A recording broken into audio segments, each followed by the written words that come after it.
Ladies and gentlemen, federal employees, welcome back to this episode where, as you can see if you're watching on the YouTube channel, we're going to be talking about the TSP mutual fund window.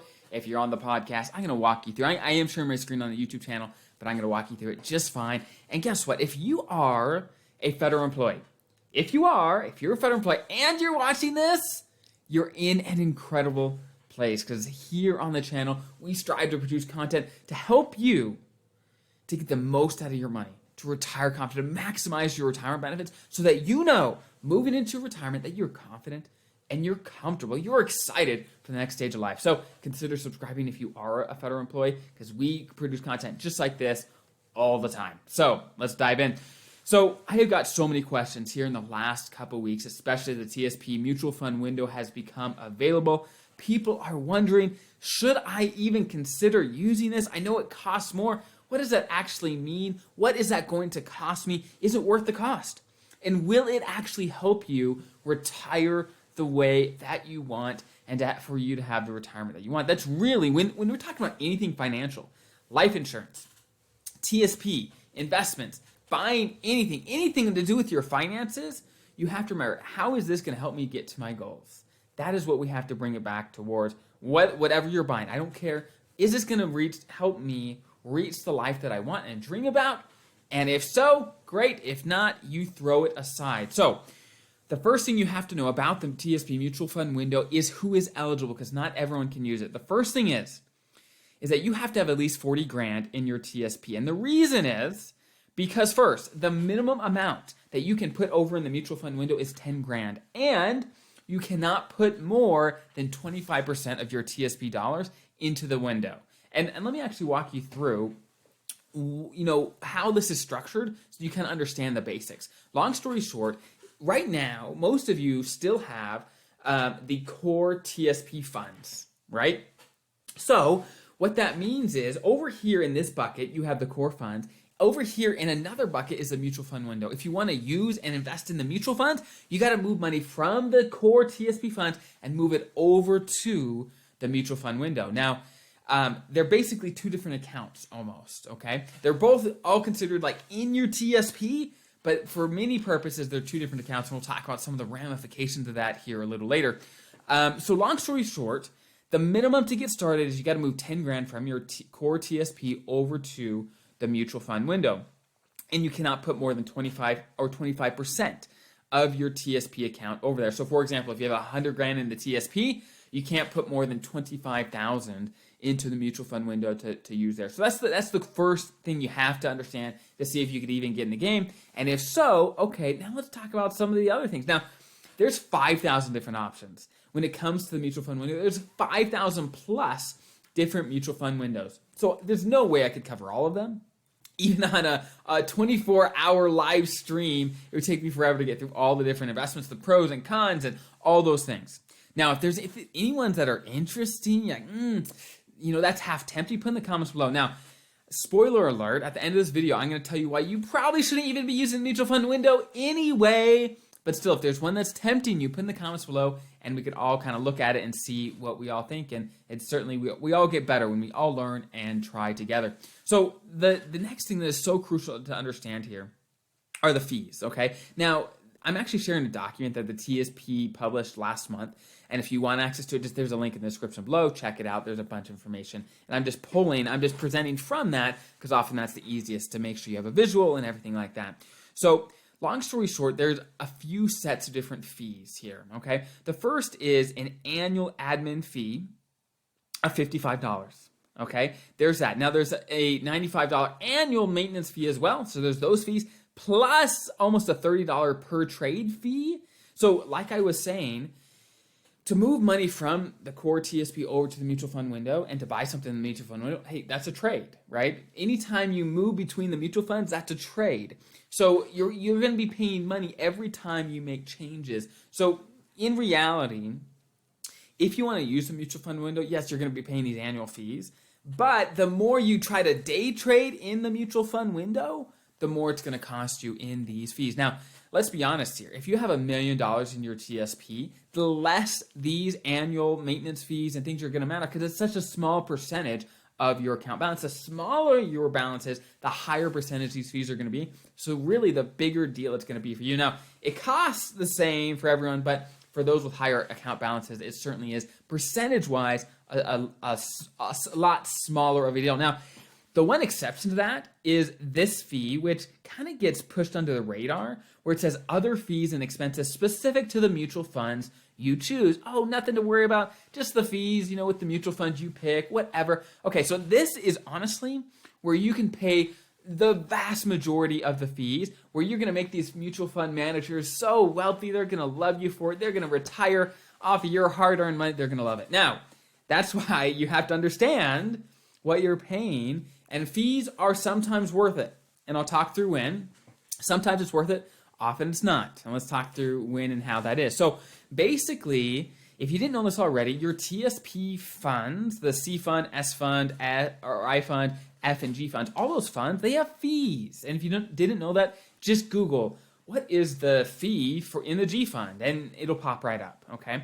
You can find the fees for all those core funds.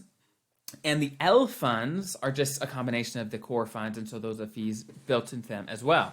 And the mutual funds that you can invest in the mutual fund window have fees. Now, the biggest difference most of the time is the TSP is built to try to be very low cost. It's not perfect. There's actually Vanguard and these other places outside the TSP now that tend to be lower cost, but in general, still the TSP is very low cost. Now, if you look at these mutual funds, many of them are not structured whatsoever to be low cost. So in some cases, you're going to pay close to 1%. Now, 1% may not sound very much, and it depends what you're getting for that 1%. If a mutual fund can guarantee you earn 6% more in the market, awesome, great. You only pay 1%, you net 5%, awesome, that's wonderful. Well, can they do that? Well, the vast majority of the time, the average mutual fund, and even good mutual funds, maybe they'll match the market, do the same thing as the C fund or the S fund, and if they beat it, they have to beat it above and beyond what they charge you in fees. It's very hard for the mutual funds in reality to compete with things like the C fund and the S fund because they're so low fee. So if you don't want to watch the rest of this video, the short story is you're probably way better off just to stick with the core TSP funds. Could there be some exceptions in the mutual fund? Maybe, depending on what you pick and the luck of the draw of how things do in the near future. But the vast majority of the time, it's not worth the gamble. It's not worth the gamble trying to think, oh, I know how to pick the right mutual fund. I know how to pick it. I will find the right one that's going to perform better and beat the market above and beyond what they're charging me in fees. That's a tough game. That is a tough game to play, okay? So in reality, for example, if you have $1 million in the TSP, let's just use that. A 1% fee is $10,000 a year. Now, I'm not opposed to fees necessarily.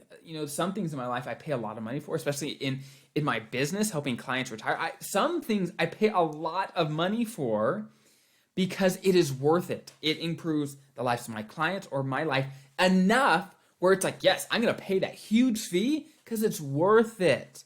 The question is, if a mutual fund can't even keep up with the C fund or the S fund, but they're charging me a fee to do that, is that worth it? Well, my opinion is no. No, it's not worth it. That's not worth it. So food for thought. Again, if something is worth it, awesome, pay for it. If it improves your life to such a degree, awesome, great. But you have to answer the question honestly, does it improve your life to such a degree to pay those sort of fees? Now, you'll be able to check on the expense ratios is what they call it, or the fees of these mutual fund windows. And if you do invest in any of them, you definitely want to know what you're paying. That is a huge thing you have to know, is what you're paying to invest in these things. Now, certainly there's risk, as it says here in this part of the page, there's risk. But with any type of investing, there is risk. But even not investing, there's risk. If you sit in the G fund, there's risk. What if inflation goes crazy, which it has been, and your money won't be growing here for the next 30 years in the G fund much? That is risky. Your buying power is going to decrease every year for doing that. So there's risk everywhere. Just keep that in mind. And certainly in the mutual fund window, depending on what you pick, there can be even more risk depending on how risky some of the mutual funds intend to be. Now, one thing I want to mention that is important. So there's a section here that says, hey, you won't be able to make an investment election for contributions to go directly into your mutual fund window account. And you won't be able to request loans, distributions, or withdrawals directly from your mutual fund window account. If you need access to the money in your mutual fund window account, you need to sell shares and then request a transfer back to your TSP funds before requesting a withdrawal or distribution. So what does that mean? Long story short, again, like I was saying, you have to picture it like two different accounts almost. You have your mutual fund window account and you have your TSP core fund account. If you want to use any of your money from your mutual fund window account, you got to move it from the mutual fund window, sell the shares, pay a trading fee, use an interfund transfer, move it back to the TSP, and then you can distribute it, assuming you're retired or over 59 and a half and things like that. So again, you can't take a loan out of it unless it's over in the core TSP fund. So really what this is going to do, if you're using it, it's going to create kind of an administrative nightmare where you can't even go directly into the mutual fund window from your paycheck, at least by the sounds of this, right? And as we get farther into this, it'll become more clear on what we can and can't do. But by the looks of this, it doesn't look like we can do that. So if you want to use it, it's going to be very manual to move stuff around, to make trades, which we know if you have to do something manual on a regular basis, the odds of it happening on a regular basis are very small, very small. So you want to come up with a plan that you can execute that makes sense for you long term, that is as simple and easy to actually do in practice all the time. That's the only type of plan that works over the long term is something that's easy to remember, easy to execute, and that's the sort of plan you want. Now, I have tons of videos on how I think you should be investing in your TSP and how we have our clients investing in the TSP so that they can retire the way that they want, to have the retirement that they want. So if you're interested in that, go to my YouTube channel, subscribe first, and then check out there's a playlist on the TSP and all the videos that I've done on it. There's so many, so definitely check those out. So I hope that was helpful. Have an incredible rest of your day. We'll see you soon.